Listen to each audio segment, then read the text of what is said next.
Real Estate Market Updates 2024. This video will cover the new market changes and policy updates that have been implemented since 2023 and will bring forward to year 2024. For each market update, I have attached the news article link in the comments for further reading. First market update. With effect from 1st January 2024, property tax will increase for most homes in 2024. This to reflect the increase in market rents and annual values for most residential properties. Property tax will be risen. However, the government will give a one-off rebate of up to 100%.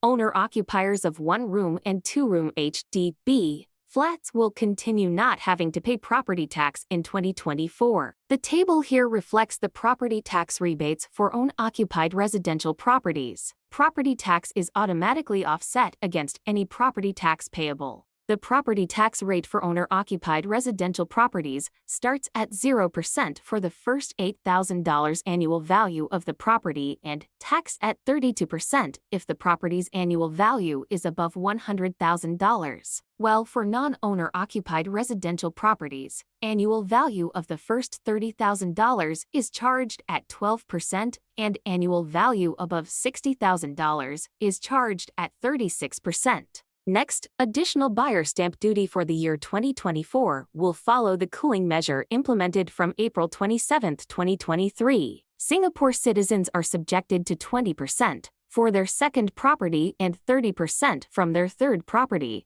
There is no charge for their first property, while permanent residents are liable to pay 5%, 30%, and 35% for their first, second, and third or more property, respectively, while foreigners have to pay 60% for any residential properties they buy in Singapore. Entities and trust are liable to pay 65% on residential properties acquired. For housing developers, they are to pay a 5% non-remittable and 35%, which they might be eligible to apply for remission, subject to conditions. From second half of 2024, HID will introduce new plus flats into their current public housing classification. Some plus flat sale conditions are subsidy recovery upon resale of flat, 10-year minimum occupation period, income ceiling of $14,000 for resale buyers, no whole flat rental. Prime location housing will have the tightest restriction. Public housing projects in Singapore will also be reclassified. Do take a look at the two infographics here.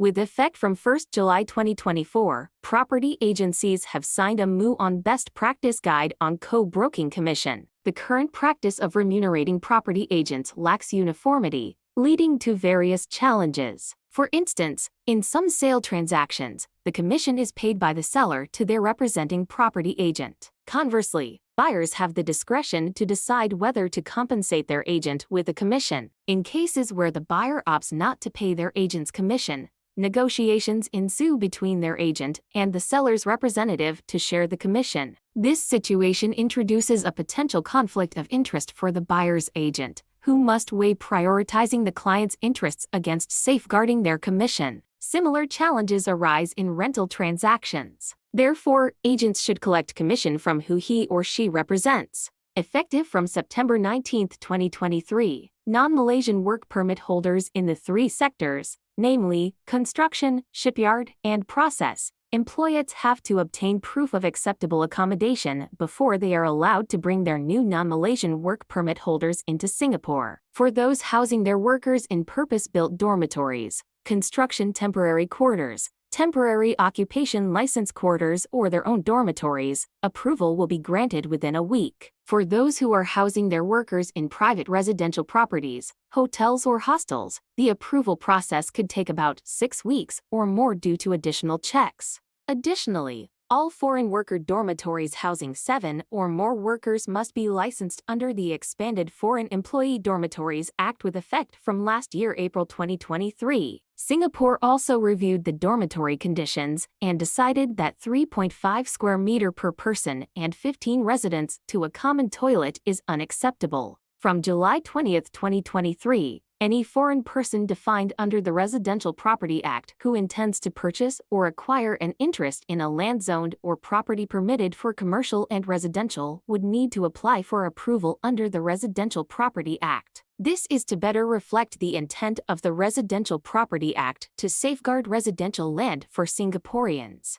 A newly established interministerial committee will be tasked with reviewing Singapore's anti-money laundering regime. The aim is to ensure that the system remains current and effective in addressing the growing complexity of financial crimes. Agents are required to conduct customer due diligence and inquire into the purpose and legitimacy of a company structure. All entities or people providing corporate secretarial services in and from Singapore to register with ACRA. Under the Companies Act, every company in Singapore must have at least one company director who is an ordinary resident of Singapore. Do review the links provided in the description to keep yourself updated on the current affairs in the real estate market. Like, subscribe, and share this video. Watch more real estate videos on my channel.